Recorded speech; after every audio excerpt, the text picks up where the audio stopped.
अस्सलामुअलैकुम व्यूअर्स, मैं हूं आपका होस्ट तौकीर आफ्ताब और आप देख रहे हैं मेरा YouTube channel conceptual maths with Tauqeer Aftab.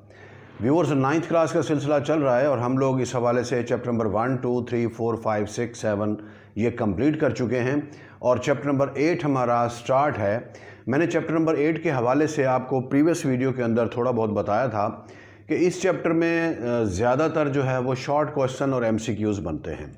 Just 2 short question और 1 MCQ बनता है। लेकिन ये चैप्टर जो है वो ग्राफ्स के हवाले से है, तो इस हवाले से अगर देखा जाए तो बोर्ड के एग्ज़ाम में जो ग्राफ वाला क्वेश्चन है वो एग्ज़ाम में नहीं आता। जो चीज़ें पेपर में आती हैं वो MCQs हैं, यानी छोटी छोटी लाइंस या डेफिनेशंस हो गई, वो आ सकती हैं, या फिर ऐसे क्वेश्चन जो जस्ट आधे पेज के या आधे पेज से थोड़ा सा कम हैं, तो वो क्वेश्चन एग्ज़ाम में आते हैं एज ए शॉर्ट क्वेश्चन। तो उस हवाले से जो ग्राफ का क्वेश्चन है वो पेपर में नहीं आता। तो मैंने आपको ये भी अर्ज़ किया था कि इस चैप्टर के अंदर जो इम्पॉर्टेंट चीज़ें हैं हम जस्ट उन्हीं को फोकस करेंगे।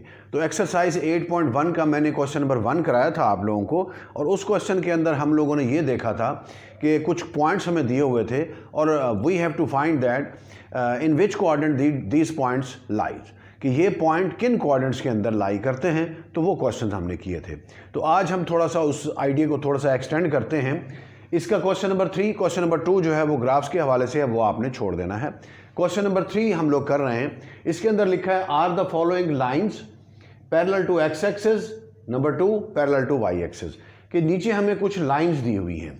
अब सबसे पहली चीज़ ये है कि आपको ये पता होना चाहिए कि लीनियर इक्वेशन जो होती है, जो हमने चैप्टर नंबर 7 में भी पढ़ी थी, लीनियर इक्वेशन क्या होती है, जिसमें x की मैक्सिमम पावर या x या जो भी वेरिएबल इन्वॉल्व है उसके अंदर, चाहे वो x है, चाहे y है, चाहे z है, जो भी वेरिएबल इन्वॉल्व है उसकी जो मैक्सिमम पावर होगी वो 1 होगी। तो ऐसी इक्वेशन को हम कहते हैं कि ये लीनियर इक्वेशन है।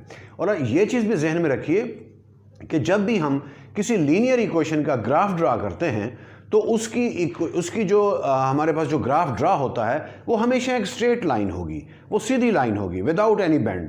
वो कहीं पर भी बेंड नहीं होगी, कहीं पर मुड़ेगी नहीं, वो जस्ट एक स्ट्रेट लाइन होगी। On either side the line can be extended, वो हर साइड से, दोनों साइड, 2 साइड्स होती हैं लाइन की। अगर कोई भी लाइन हो ऐसे तो उसकी एक लेफ्ट साइड होगी, एक राइट साइड, या एक अपर साइड, एक लोअर साइड, जो भी हो, वो ऑन आइदर साइड एक्सटेंडेबल होती है। ठीक है, हम जितना भी उसको एक्सटेंड कर लें वो कभी भी बेंड नहीं होगी, वो मुड़ेगी नहीं, तो वो एक स्ट्रेट लाइन होती है। तो अब जो स्ट्रेट लाइन होगी उसके लिए 3 पॉसिबिलिटीज़ हो सकती हैं। या तो वो पैरेलल टू एक्स एक्सिस होगी। अब पैरेलल टू एक्स एक्सिस क्या है? हॉरिजॉन्टल लाइन, सीधी इस तरह से, मतलब जिसको हम उर्दू में कहते हैं उफ़की। ठीक है, उफ़की क्या होती है? जो ज़मीन के पैरेलल हो, अर्थ पैरेलल टू अर्थ सरफेस हो, उसे हम कहते हैं कि ये पैरेलल टू एक्स एक्सिस है। और पैरेलल टू दूसरी ऑप्शन क्या है? Parallel to Y axis. अब पैरेलल टू वाई एक्सिस क्या होती है? वो अमूदी लाइन होती है, सीधी, बिल्कुल परपेंडिकुलर लाइन, वो पैरेलल टू वाई एक्सिस होगा।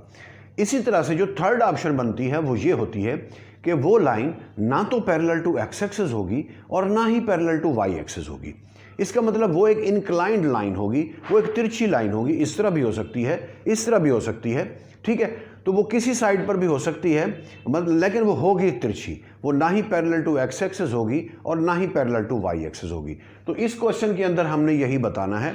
हमें 5 पार्ट्स इसके दिए गए हैं, हमने सॉल्व करना है और हमने जस्ट ये बताना है कि ये lines parallel to X axis हैं या पैरेलल टू वाई एक्सिस हैं, या ये किसी के भी पैरेलल नहीं है, यानी ये एक इंक्लाइंड लाइन है। तो ये 3 पॉसिबिलिटीज़ हमने बतानी है। अब इसकी पहचान ये होती है कि अगर किसी लाइन के अंदर जो वेरिएबल मिसिंग है, ठीक है, जो वेरिएबल नहीं दिया हुआ, वेरिएबल कितने होंगे? या x होगा या y होगा। ये 9th सिलेबस की बात कर रहा हूँ, हायर क्लासेस में फिर थोड़ा सा आइडिया चेंज हो जाता है। तो 9th लेवल तक मैं जो बात बता रहा हूँ वो ये है कि जो भी वेरिएबल इक्वेशन के अंदर मिसिंग होगा वो लाइन उसके पैरेलल होगी। फॉर एग्जाम्पल, अब देखें फर्स्ट पार्ट देखें, इसमें लिखा है 2x - 1 = 3। इसके अंदर एक वेरिएबल है, कौन सा वेरिएबल है? x है। y इसके अंदर मिसिंग है, तो ये line parallel to Y axis होगी। समझ आ गई ये बात? मैंने क्या बताया कि जब भी कोई लीनियर इक्वेशन दी हुई है उसके अंदर जो वेरिएबल मिसिंग होगा, वो जो लाइन बनेगी उसकी, जब ग्राफ ड्रा करने के बाद जो लाइन बनेगी वो पैरेलल टू उस वेरिएबल की होगी जो वाला वेरिएबल मिसिंग होगा। अब फर्स्ट के अंदर y मिसिंग है तो हम लिखेंगे this line is parallel to y axis. तो यहां पर लिख लें दिस लाइन इज, ये पैरेलल का निशान है, ठीक है, ये दो तिरछी लाइनें लगा दें, इसका मतलब होता है पैरेलल टू y एक्सिस, और ये क्वेश्चन सॉल्व हो गया। इसी तरह इसमें देखें, इसके अंदर y मिसिंग है तो क्या लिखेंगे this line is parallel to y axis. अब इसके अंदर देखें x मिसिंग है तो हम लिखेंगे this line is parallel to x axis. इसके अंदर देखें कोई भी मिसिंग नहीं है, x भी मौजूद है, y भी मौजूद है। अब ऐसी इक्वेशन जिसके अंदर x और y दोनों वेरिएबल मौजूद हों तो वो तीसरी ऑप्शन बन जाती है। तीसरी ऑप्शन मैंने क्या बताई थी, neither parallel to y axis nor parallel to x axis, ना ही y एक्सिस के पैरेलल होगी ना ही x एक्सिस के पैरेलल होगी। वो लाइन क्या होगी, वो एक इंक्लाइंड लाइन होगी। ओके, तो हम क्या लिखेंगे दिस लाइन इज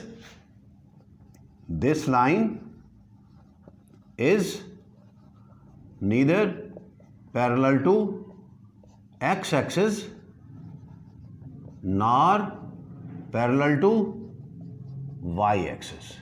इसी तरह से इसके लिए भी हम यही लिखेंगे this line is neither parallel to x axis nor parallel to y axis. तो ये आपका फर्स्ट क्वेश्चन सॉल्व हो गया। इसके बाद नेक्स्ट है क्वेश्चन नंबर 4।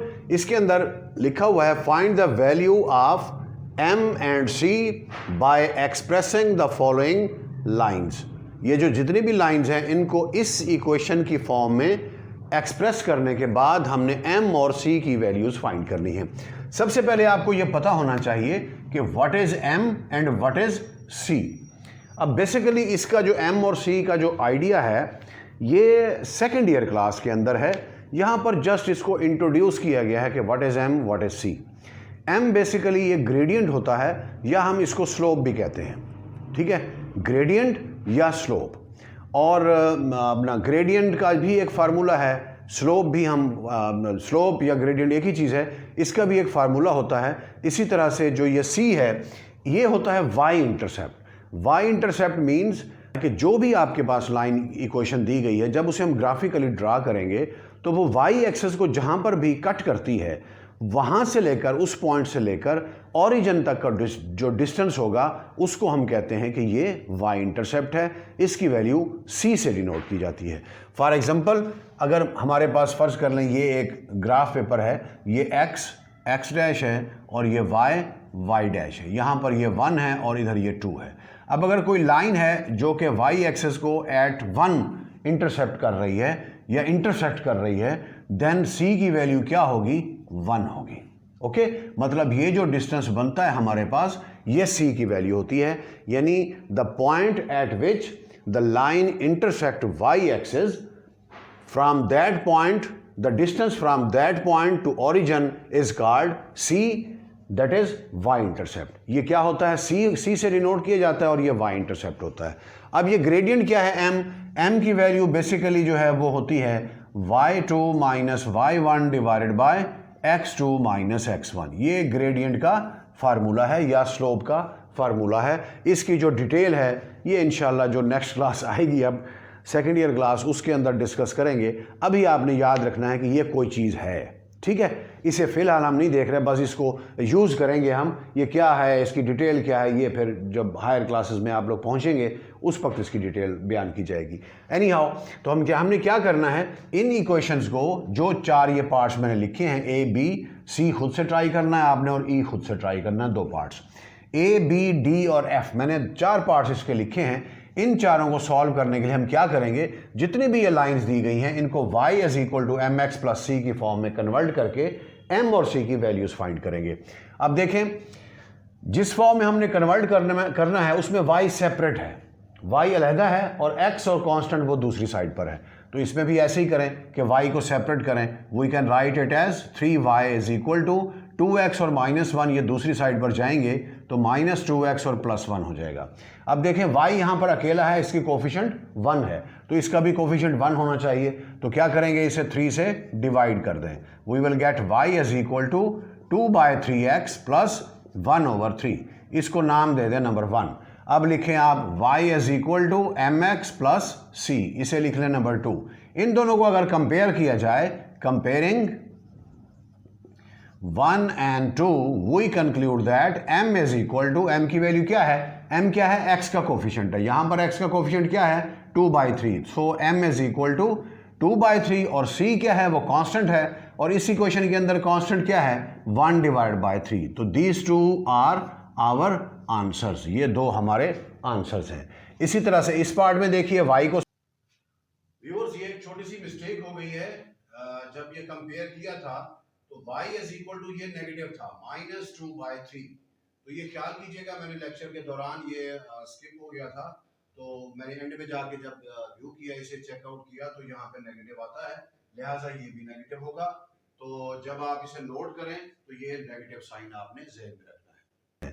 इसी तरह से इस पार्ट में देखिए y को सेपरेट करें तो -y is equal to -2x और +7 है, y के साथ +1 होना चाहिए, जैसे यहाँ y equal to m x plus c के अंदर है, तो -1 से मल्टीप्लाई कर देते हैं, we will get y is equal to 2x and -7, इसे नंबर 1 लिखें और कन्वर्ट करना है y is equal to m x plus c की फॉर्म में, इसे नंबर 2 करें। अब comparing 1 and 2, comparing 1 and 2, we conclude that m is equal to, x का कोफिशिएंट m है, इधर x का कोफिशिएंट 2 है, तो m इक्वल टू 2 हो गया और c क्या है कांस्टेंट है और इक्वेशन के अंदर कांस्टेंट क्या है -7, so these two are our answers. इसी तरह इसमें देखिए y को सेपरेट करना है तो -2y is equal to -x -2, अब -2 से डिवाइड करना है, dividing both side by -2, we will get y is equal to, ये प्लस हो जाएगा 1/2x और ये भी प्लस हो जाएगा, ये 1 आ जाएगा, 2/2 1 होता है, 2 से डिवाइड किया है ना, 2/2 1 हो जाएगा, इसको नंबर 1 लिख लें। अब y is equal to m x plus c, ये नंबर 2 हो गया, तो कंपेयर करें दोनों को, कंपेयरिंग 1 and 2, यहाँ पर स्टेटमेंट लिखेंगे m is equal to x का कोफिशिएंट, यहाँ पर x का कोफिशिएंट 1/2 है, तो ये एक आंसर ये आ गया और कांस्टेंट क्या है c है और इस इक्वेशन में कांस्टेंट क्या है 1 है, तो ये दो हमारे आंसर्स आ जाएंगे। इसी तरह से इसके अंदर देखें y को सेपरेट करना है तो y प्लस 3 को इस तरफ ले आए, -y -3 is equal to -2x हो गया, -3 को दूसरी तरफ ले जाएं, -y is equal to -2x plus 3, ये 3 पहले से इधर रहता तो भी ठीक था, अब नेगेटिव से मल्टीप्लाई कर लें -1 से, we will get y is equal to 2x -3, ये हो गई इक्वेशन 1। ओके, नेक्स्ट हमने क्या करना है, y is equal to m x plus c, ये इक्वेशन 2 हो गई। अब लिखें यहाँ कंपेयरिंग इक्वेशन 1 and 2, m क्या होगा, x का कोफिशिएंट है, इधर x का कोफिशिएंट 2 है और c क्या होगा कांस्टेंट है, यहाँ पर कांस्टेंट क्या है -3 है, तो यही दोनों आपके आंसर्स होंगे। इसके बाद question number 5, verify whether the following point lie on the line. एक लाइन हमें दी गई है 2x - y + 1 = 0 और हमने ये बताना है कि ये 5 पार्ट्स हैं, इसमें मैंने 4th पार्ट नहीं लिखा, वो आपने खुद से ट्राई करना है। तो ये 4 पार्ट्स मैंने लिखे हैं, 5 पार्ट्स हैं टोटल, 4th पार्ट मैंने नहीं लिखा। तो इन चारों को हमने क्या करना है, हमने ये बताना है कि ये चारों पॉइंट्स इस लाइन पर लाई करते हैं या नहीं। अब मैंने आपको बताया था कि जब भी हमें कोई ऑर्डर्ड पेयर दिया जाता है, इसका मतलब ये होता है कि जो पहली चीज़ है ये क्या है, x है, जो दूसरी चीज़ है वो क्या है, y। मतलब ये x = 2 है, y = 3 है, ये दोनों वैल्यूज़ इस इक्वेशन के अंदर पुट कर लें, x की जगह 2 लिखें, y की जगह 3 लिखें, तो देखें क्या बनता है। तो हम क्या लिखेंगे, पुटिंग द वैल्यूज़, ये आ जाएगा 2 × 2 x की जगह, फिर -y की जगह 3 + 1 = 0, ये हो जाएगा 4 - 3 + 1 = 0, 4 - 3 1 होता है, तो ये आ जाएगा 1 + 1 = 0, दैट इज 2 = 0।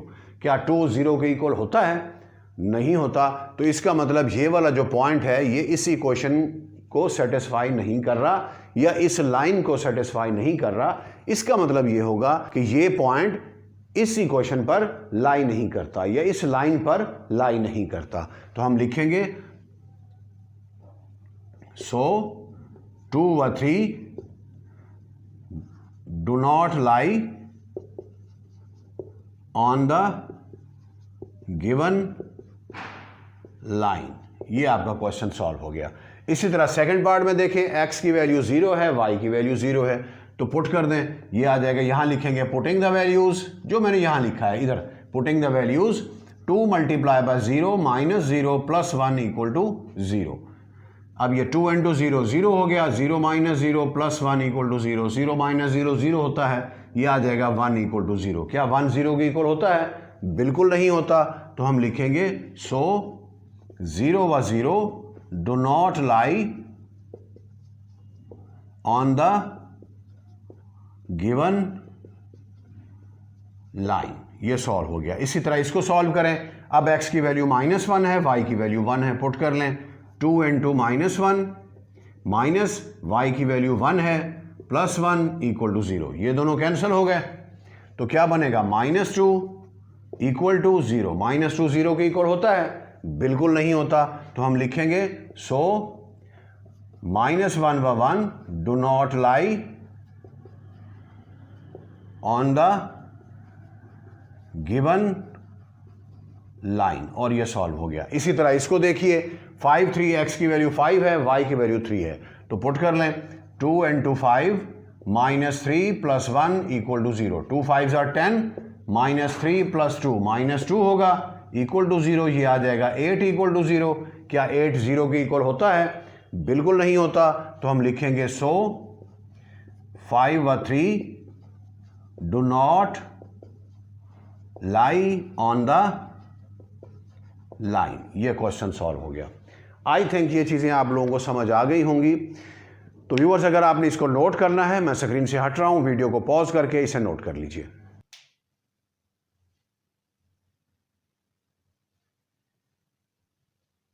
व्यूअर्स, ये था हमारा आज का लेक्चर। उम्मीद है कि आपको ये समझ आया होगा और वीडियो अच्छी लगी होगी। अगर आपको ये समझ आया है तो मेरी वीडियो को ज़रूर लाइक कीजिए, साथ ही मेरे चैनल को सब्सक्राइब भी कीजिए और मेरा मैसेज अपने दोस्तों तक भी पहुंचाएं कि इंशाल्लाह 9th के बाद हम लोग 10th, first year, second year को ऐसे ही ग्रेजुअली ईच एंड एवरीथिंग देखने की और समझने की भरपूर कोशिश करेंगे। आपका बहुत बहुत शुक्रिया। अपना बहुत ज़्यादा ख्याल रखिएगा। अस्सलाम वालेकुम।